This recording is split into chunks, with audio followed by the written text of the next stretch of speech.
We're back for our daily MLB Best Bets here on June 1st. We've made it to the month of June after a very hot month of May, man. I mean, we were incredible with the MLB and with the NBA as well in the month of May. Looking for more success here as we kick off June. Now, folks, before we get to the best bets today, make sure to hit that subscribe button down below for some more daily MLB Best Bets here on the channel. There is no NBA today.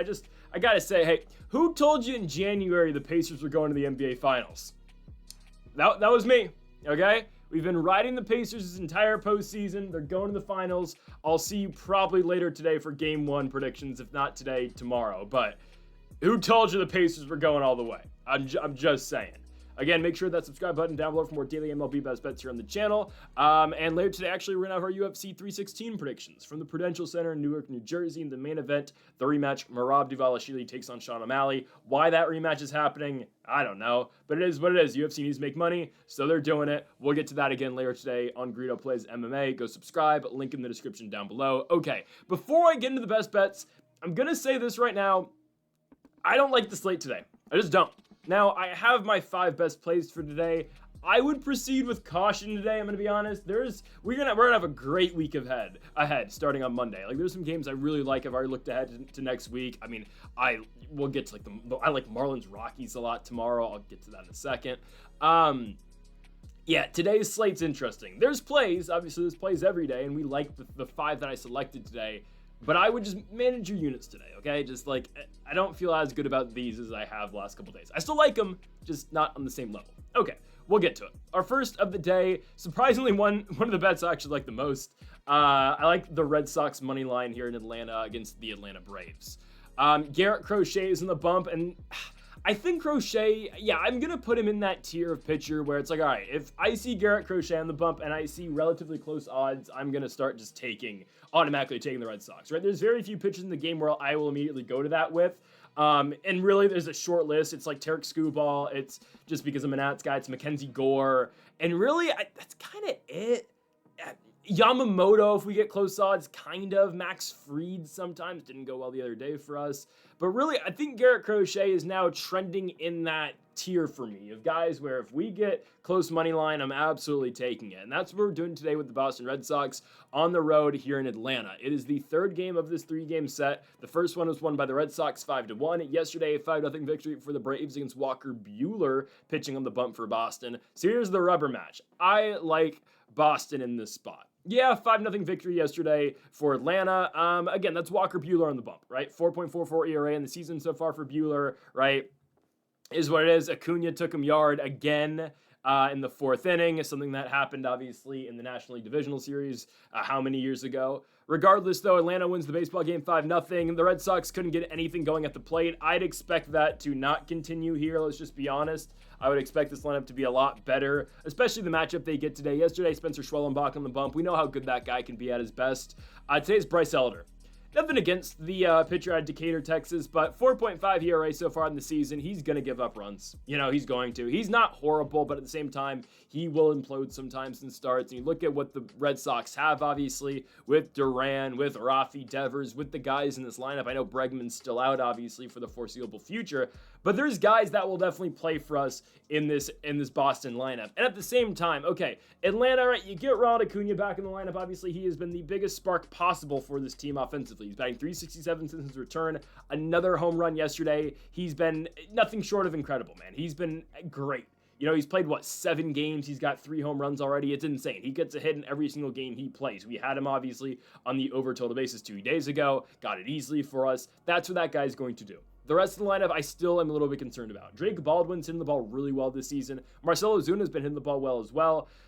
Matt Olson's been a shaky ride so far this year. Austin Riley's going to have his nights. But the bottom of the lineup, man, really concerns me for Atlanta. And this is why we're going Boston. Because you look at, all right, Ozzie Albies, Verdugo, lefty-lefty, don't love it. Michael Harris, don't like it either. I'm just going to be honest, lefty-lefty. And then Nick Allen in the 9 spot. Guys, I don't know if I've seen Nick Allen actually get a hit all year. I'm just going to be honest with you. Like, I don't know. It's like Jordan Walker. Like, that guy never gets on base. And you look at what Garrett Crochet has done this season. This guy has been one of the best pitchers in baseball. 2.04 ERA. You can make the case, honestly, he's been the 3rd best pitcher in the sport this year. And yes, Max Fried does fall the top 3 right now. I'm going to say it's Tarek Skubal, Paul Skeens, and then Garrett Crochet. The reason why, by the way, Paul Skeens wasn't in our, if we get even odds, we take category just because his team sucks. But Garrett Crochet, I know the Red Sox have lost the last 3 games in which Crochet started in, but that's not his fault. Last start against the Brewers, 7 innings, 5 hits, 2 runs. Mets start, 5 1/3, 5 hits, 1 run. Braves start, 7 innings, 7 hits, 2 runs. His team lost every single one of those games. They just need to get the guy some run support. And I think he's going to be okay, right? Crochet has been an elite pitcher all season long. He has been the number 2, I would say, or I think he is the number 2 in the American League just behind Skubal. And there's some really good lefties, obviously, out here. Talk about Max Fried and company. Regardless, though, got the 2.04 ERA this season. 4-4 record is ridiculous for Crochet. It's like he's back pitching for Chicago with the lack of run support he has gotten. I fully expect him to be great today, especially against the Braves lineup that can struggle, especially against left-handed pitching. Guys, we watched Ranger Suarez go right through this team earlier in the week. And that's a lefty who obviously doesn't throw as hard as Crochet does, but they really struggled with that southpaw matchup. I love Crochet in the spot here, and we just need the Red Sox bats to figure it out with Crochet on the bump. We know how good of pitching we're going to get today, at least out their starter. I just need some run support, and I think we're going to get it. So give me Boston Red Sox money line to kick off the day here on the road at Truist Park in Atlanta, Georgia. Garrett Crochet and the Sox are -130. Sign me up for that. I like that for our first money line of the day. And honestly, that might be my favorite play of the entire day. We'll get on to another one. Let's move on to our best player prop of the day. You see the Texas Rangers hat, Texas Rangers player. That's not a Texas Rangers player, though, anymore. This is Adrian Hauser, the newest Chicago White Sox. Actually, they funnel guys up in and out the lineup all the time or in and out the active roster. Regardless, Adrian Hauser is a new starting pitcher for this team. And in his 2 starts, I think I can say it, he's been really good for the Chicago White Sox so far this season. First start against the Seattle Mariners back on May 20th. He goes 6 innings, 2 hits, 0 runs, 2 strikeouts, but that's fine. And then his second start at Citi Field against the Mets, 6 innings, 3 hits, 0 runs, 6 strikeouts. Yeah, Adrian Hauser's good. And I think he's undervalued here a lot. I'm just going to be honest with you. I don't think Vegas is really considering what Hauser is capable of, I firmly believe. This is a good pitcher. I don't think, and again, is Adrian Hauser going to end the season with all-star numbers? Probably not, but we're going to ride the wave of momentum that Hauser's got going for himself right now. Chicago has lost the first 2 games here in Baltimore. First one was competitive, second one competitive as well. They just lost that game. But I watched the way Hauser's pitching, and he's, new catcher obviously for him in Cuero, and he's been doing fairly well. That first start, when he pitched against the Mariners, the White Sox signed him, and they told him, okay, you're going to go start for us in all a matter of like 4 hours. So he went in there, he shoved 6 innings, gave up 2 hits. Again, a lot of pitch to contact, only struck out 2 guys. But when he actually got a week to work out with, those pitching coaches in Chicago, with the catchers in Chicago, obviously Cuero being the main guy he's going to work with, well, he goes out there on Memorial Day, goes 6 innings, 3 hits, 0 runs, and 6 strikeouts. Unfortunately, his team lost the game at Citi Field, ultimately 2-1, but Hauser was amazing in that spot. Struck out Juan Soto. I mean, that's not that difficult. I know Soto hit a home run yesterday off of a pitcher with a 9 ERA, and Mets fans are going crazy. Regardless, though, Hauser is good. 6 strikeouts in that game against the Mets, and now we get a line here of 3.5. I guess it's the middle point of the 2 starts he's had, right? 6 strikeouts and 2 strikeouts. But I'm a big believer of the fact that that Mariners start was just that was a product of Hauser just getting to the White Sox, just getting, accustomed to Chicago and with his new team. And I get it. He wasn't very good with the Mets last season. I completely understand that. There's a reason the Mets got rid of him and DFA'd him. But look at the guy now. 2 starts so far this season. He has worked himself right into the Chicago White Sox rotation, which, by the way, I still like. The reason this team doesn't win games is because of their bats. Let's just be honest, right? I mean, I like Sean Burke. I like Jonathan Cannon. I like Davis Martin. I like Shane Smith. And I like Adrian Hauser, too. I like these guys in this rotation a lot. They just don't score. Look at their game yesterday. 4-2 loss. The game on Friday, 2-1 loss in favor of Baltimore, right? So that's why we're not relying at all about the Chicago White Sox bats today. We just need Adrian Hauser to shove, and I think he's going to do that. The O's have got some good bats. I understand that. And yesterday, Davis Martin went 6 innings, 3 strikeouts. Again, that's only 1 strikeout off for Hauser in a game or in a situation, or I guess a length of a game that he's likely to pitch. I would expect Adrian Hauser to go 6 innings, and you're telling me Adrian Hauser can't go out and get 4 Ks in those 6 innings? I 100% expect him to. I get it, Baltimore at their best. Yeah, they've got good guys in the lineup. Don't get me wrong, right? Jackson Holiday, we say it all the time, having an all-star caliber season. But look at a guy like Adley Rutschman batting 200 on the year. Gunnar Henderson, supposed to be an elite player in the game. I think he is that still, but batting 250 on the year. You get guys like Kobe Mayo is back in the lineup. Dylan Carlson, Jorge Mateo, Heston Kjerstad, all guys who are struggling mightily. None of those guys have an average higher than 215. Mayo and Kjerstad still batting in the 180s and 130s respectfully. So I just don't think this is a very good team right now. We know that actually out of Baltimore. They're 15 games under, and that's coming off a 2-game win streak. And we just need Adrian Hauser to come out there and give us good innings. I don't really care what else happens in this game. I don't care if the White Sox don't score the entire game, and they may not. Let's just be honest. Baltimore's throwing they're throwing Charlie Morton today. Who can be a mixed bag of goods. I completely understand. But I think Hauser is going to shove. I think we're going to get 4 strikeouts out of him, and I think the value is way too good to pass up on. So Adrian Hauser, again, he's not a Texas Ranger anymore. Now in Chicago, they still haven't updated his headshot. Regardless, though, I'm going Adrian Hauser on the over strikeouts today. Over 3.5, it's minus 125. I think this is incredible value for Hauser. He was really good in his last start on Memorial Day, and now he faces a team that's not even as good. He had 6 strikeouts in 6 innings against the Mets. Who's to say he's not going to do that against Baltimore? Give me Adrian Hauser here.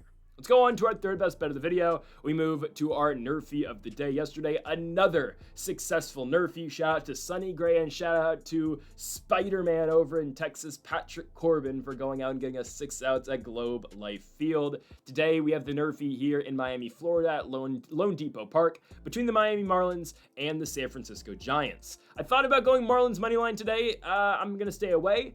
And I think, okay, I'm kind of scared. I'm a little scared that Vegas has trapped us here. I'm just going to be honest. I'm going to get this out of the way right now. Why is this only minus 130?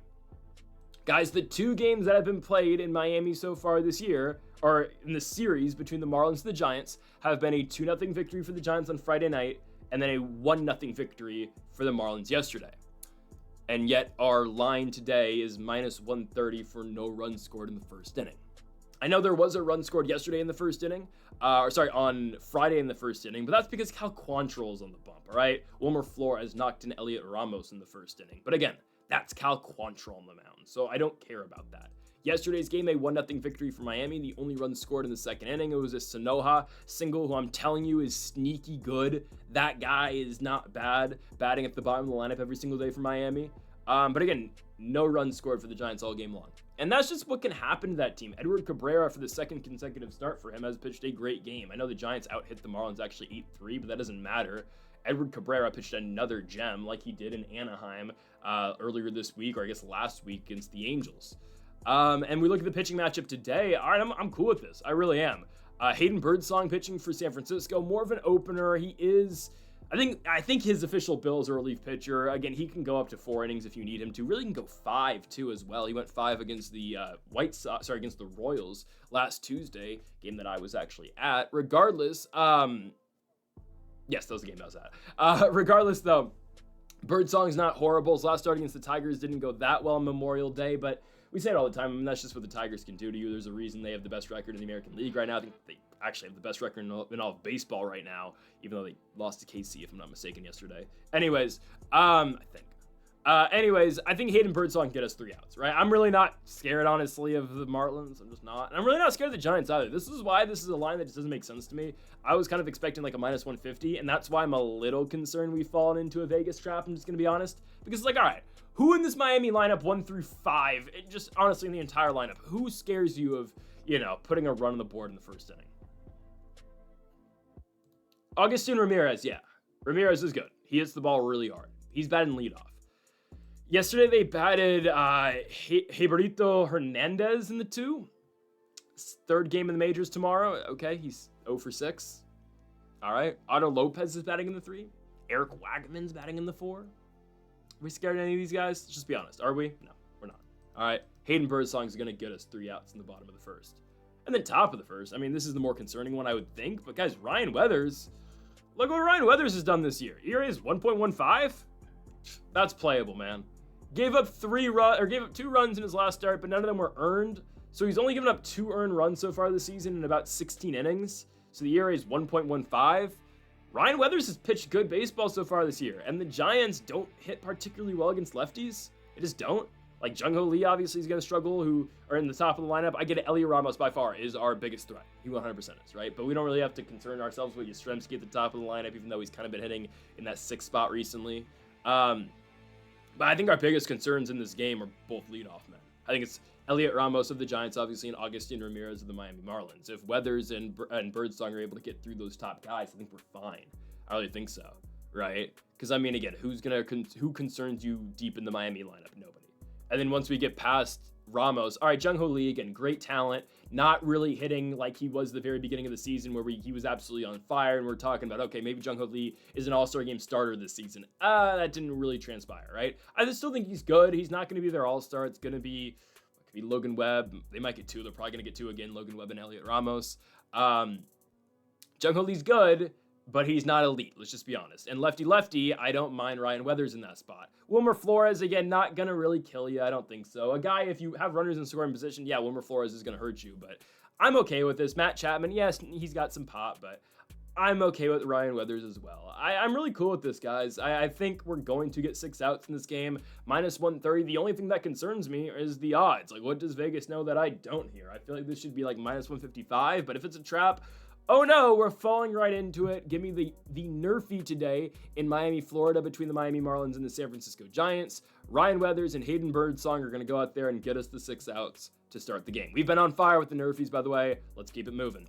Next up to our 4th best bet of the video. If it ain't broke, do not fix it. Our Washington Nationals best bet of the day is against the Arizona Diamondbacks once more. As the final game these two teams will play all season long, the Nationals lead the season series 4-1. They lead this series 2-0, winning the first 2 games 9-7 and 11-7. By the way, the Nationals have scored 9 runs in 3 consecutive games. I'll get to that in a second, though. 4 consecutive games, 9 runs or more. But the Nats get Arizona today, and I'm okay with this. I'll be honest, it's the least confident I've been all series long because we've taken the same play throughout this entire series against Arizona. We took it on Friday, +1.5 for the Nats. We took it yesterday, +1.5 for the Nats. And yes, I'm going back to it tonight. The reason why I'm less confident is just because of Mitchell Parker. I'm just going to be honest with you guys. I yesterday detailed the entire Nats 26-man roster, and I was thinking to myself, like, all right, who's just going to get bumped from this team? I'm just looking at everything like, all right, Dylan Cruz is coming back eventually. Jacob Young's going to have to come back eventually, right? Derek Law is coming back soon, right? And Cade Cavalli and Brady House are going to have to get called up sooner rather than later. So who's going to get dropped from the team as a whole? And who's going to have to go back down to AAA? Well, I called the Jorge Lopez DFA. I didn't think that was going to come to that quickly, but apparently there was, locker room issues with Jorge Lopez. We saw that in Queens. I'm not surprised to see it again. So Rebalta's back. He's going to get dropped, or he's going to get sent right back down to Rochester as soon as Derek Law comes up. And there's a chance Jackson Rutledge, who crapped the bed yesterday, is back down with him. I don't know. But I was looking at the starting pitching situation, and I was thinking to myself, honestly, I kind of want to see Mitchell Parker go to the bullpen. Yeah, over Trevor Williams. Because I'm thinking to myself, okay, yeah, is Trevor Williams that good? No, he's not at all. Again, he had a good start against the Mariners. Are we expecting that every single time out? No, I don't think Trevor Williams is going to be good. He had 1 good game this year. He's down to 5.6. Who cares, right? I just think Mitchell Parker could benefit this team so much more out the bullpen. We only have 2 lefties. We have Chafin and we have Jose Ferrer. I want to see Mitchell Parker in the bullpen. I think he can contribute a lot down there when Cade Cavalli comes up. So I actually think it's going to be Parker that's going to get removed from rotation instead of Williams. Anyways, we do get Mitchell Parker tonight. Expect a bunch of runs being scored today, guys. The over-under is 8.5. Yeah, hammer the over. I don't care that, it's going to happen. It can't happen 3 days in a row. Oh, it 100% can. Mitchell Parker, I will be damned if he comes out there and throws a gem tomorrow. I hope he does, but he's not going to. Corbin Burns, normally I'd say, okay, the Nats are kind of screwed. No, I don't think so. Corbin Burns has been good. The Nats have been really good against everybody. I think they're going to score runs against Corbin Burns. And I think this is going to be a competitive game. I think the Nats are probably going to win, but if we get +1.5 at even money at +100, yeah, I'm taking that, okay? Now, yesterday's game. Oh, man. The Nats are still hot, right? 4 consecutive games where they scored 9+ runs. And yesterday, the first inning, they scored 10 runs. Oh my goodness, it was insane. Now, we're not going to talk about what happened past the second inning where they, let the D-backs score 7 consecutive runs, whatever. They win the game 11-7, who cares? We're talking about the first inning today, man. everything happened for us. I mean, CJ Abrams gets hit twice in the inning, and he ended up getting hit actually a third time later in the game as well, but who cares, right? Nathaniel Lowe doubles to kick things off, gets that score to 1-0. Luis Garcia hits one to right field, diving play is not made. Garcia makes it 3-0. Keibert Ruiz launches a ball in a deep center field over everybody's head. It's a 2 RBI double to make the game 5-0. Then Jose Tena hits one down the line, 7-0. Dalen Lyle launches a baseball. Should have had his first career home run. Only ballpark where that's not a home run is Chase Field. Dalen Lyle rips one to center, 420 plus feet. He scores Jose Tena. James Wood comes up, rips one up the middle after Abrams got hit. There's another run, 9-0. Luis Garcia, fielder's choice, 10-0. I mean, my goodness, everything came through. Robert Hassel had 2 hits in the inning. Josh Bell, just as a whole yesterday, had another hit. Soroka, whatever. Jury's still out on him. He did an all right job. Jackson Rutledge, but who cares? Nats went 11-7, and they scored 10 runs in the first inning. The game was over before it even started. Brandon Pfaadt doesn't record a single out yesterday. He gives up 8 runs and 6 hits, hits 2 batters. Yikes, or hits 1 batter. Oh my goodness. Guys, and this is what can happen with the Washington Nationals when they're hot. I'm so serious. I've been saying this recently a lot. I think they're going to the playoffs. I know, again, we're still 2 games under, but just watch this team play. I'm so serious. Josh Bell has actually turned out to what we need him to be, and Luis Garcia, my goodness. Expected batting average of 300. He's batting 253 on the year. He's been phenomenal. If Nathaniel Lowe can keep producing at the 3 spot as well, Abrams finally got back on track yesterday, and James Woodwright is the best hitter in baseball. And I'm serious about that. At least James Wood hits big home runs in big moments, unlike Aaron Judge. Just saying. Keibert Ruiz, they moved him down the lineup. He's hitting well. And Robert Hassel. I mean, if Robert Hassel is a 270 hitter for us, oh my goodness. I couldn't be happier right now. I really couldn't. That first inning kind of just sums up the way the Nationals have been playing recently. So I think they can get Arizona today, and then we get Chicago, and then next or later this week, we host Patrick Corbin and his return back to the nation's capital. But I couldn't be more ecstatic right now for the Washington Nationals. A 10-run first inning, and sure, they didn't score past the second, but it doesn't even matter. The Nats are back to 2 games under. Robert Hassel is hitting the crap out of the baseball. Luis Garcia rips everything he sees. Same with Josh Bell, Wood. Oh my goodness. I mean, is there a better time right now to be a Nationals fan? I'm just saying. I think the Ken Rosenthal article actually fired up the boys. It just took a 1-day period where they couldn't beat the Mariners for a day and got shut out. And that was a Mitchell Parker start. So Mitch today, pal, figure it out. We got to keep the momentum going. We got to get back to 1 game under. NATS, Nats, Nationals plus 1.5.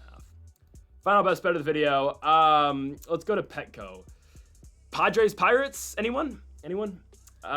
Padres minus 135. I don't know why this game's starting an hour later. Usually these games start at 1. The Pods are hosting the Pirates at 2:10 instead of 1:10. I don't really know what's up there, but anyways, I'm taking the Padres. That shouldn't come to a surprise of anybody. I get it, Pittsburgh won yesterday, and the Pirates have actually been a lot better, right? They were pretty good in that Arizona series, right? We had them on Paul Skeens' bump day. They won 10-1. They've split the first 2 here in San Diego. They were really competitive in that first game against the Padres. And the Padres had an oddly really competitive series with the Marlins. I know they won 2 of 3, but I mean, all those games were kind of close, and the Marlins were really in all those games. I don't know. The Pods are only 8 games over 500. They're good. They're much better than the Giants, who are only only a game below them. But I'd expect a Padres bounce back day today. I know they lost 5-0 yesterday. That's just whatever. Stuff like that's going to happen. It's baseball. Cease wasn't all that great. Bailey Falter pitched a really good game for them, and obviously the Padres had 2 hits all game long. They both came off of Falter in the 6 1/3 innings he pitched. I just expect San Diego to be a lot better today, personally. Pitching matchup, Andrew Heaney, Randy Vasquez, right? 2 evenly matched up pitchers, I think, right? Heaney, 3.41 ERA on the season. Vasquez, 3.58 ERA. Really, the basis around this pick is I think San Diego can get going offensively, personally. I don't think this team lays eggs in back-to-back days. right? I mean, they're just too talented for that. Tatis's average is down to 269 now, but Luis Arraez still batting 285. Manny Machado's batting 310. Jackson Merrill's batting 322, right? Bogart's still in the lineup. Gavin Sheets, who's hitting the ball really well right now for some reason. Jake Cronenworth, obviously down the lineup. I know he hasn't been hot this year, but right, I mean, those guys at the top of the lineup are hitting the ball well. I know yesterday was just a bad day, but that's going to happen, right? I say this all the time. They play 162 games in baseball for a damn reason, right? Games like that are just going to happen. And I look at Heaney, lefty on the bump. It is what it is. I get it. San Diego struggled a little bit with left-handed pitching this season, but I think they're going to be fine here. How they saw lefty in the first game of the series, and they were fine. They won 3-2. I mean, San Diego, we're looking throughout the entire season. They've won 4 of 5 against the Pirates, right? Yesterday was the only victory so far this season in which Pittsburgh has beat San Diego. So I don't think it happens today. I think the only reason the odds are where they're at, just because, right, the Padres struggled a little bit yesterday. The bats have been kind of cold. Right, the Marlins series wasn't ideal. Their bullpen wasn't great in that series either. Randy Vasquez's last start against the Marlins, 6 1/3, 6 hits, 3 runs. Not a bad start. He's going to give you 6 innings pretty much every single game. Andrew Heaney, he's been good all year. His last start, though, wasn't good. In Arizona against the Diamondbacks, obviously we know what the Diamondbacks can do. I've been watching it all series long here with the Nats, right? I mean, this is a team that you can never count out the game, right? They were down 11-0 yesterday against the Nationals. They cut that lead to 4 at one point in time, right? They're a really good hitting squad, right? Especially against lefties, which makes me a little bit concerned with Mitchell Parker. Regardless, Andrew Heaney against the D-backs, though, in his last start on Memorial Day, goes 5 innings, 8 hits, 5 runs. Right? I mean, he's been solid all year long, but that's been by far his worst start of the season. Dropped his ERA from 2.91 down to 3.41, right? This has been by far his worst month of the season, and I know really there's only been 2 months of the year, but in May, right, in April, Heaney had an ERA of 2.61. So far in May, the ERA is 4.74. So, again, especially against a team like San Diego, I think the Padres should be able to hit him if it matters, which I think it does. His last start against the Padres was on May 4th. Heaney went 3 2/3 innings, 8 hits, 4 runs, 4 walks, right? Like, he got chased out of the game fairly early. He threw 100 pitches, and he didn't even get past the 4th inning. So I think San Diego should be attacking counts early. I think they should be getting to Andrew Heaney. I would expect, I don't be surprised if Tatis leads off the game with a home run. I'm so serious. I like the matchup for Tatis. I like the matchup for Machado a lot as well. And I think San Diego should be able to win this baseball game. Again, odds, we look at this. -135 for the Padres. Don't be surprised if this fluctuates all the way up to -145 personally. That's where I think this game will probably end up. I do think it's playable up to -145. My rule usually with money lines is, really with anything, unless I really like it, it's playable up to 145. There are some certain scenarios where I'm like, all right, I'll take this at -150, -160. But in games like this, obviously, in a day like today that I mentioned earlier in the video, take this up to -145 and call it a day. Okay, so folks, that does it for our best bets here for the MLB here on June 1st. If you haven't yet, though, make sure to hit that subscribe button down below for more. Make sure to leave a like if you did enjoy the video. Make sure to comment if you do disagree with any of the picks. Folks, thank y'all for watching, and Mamba forever.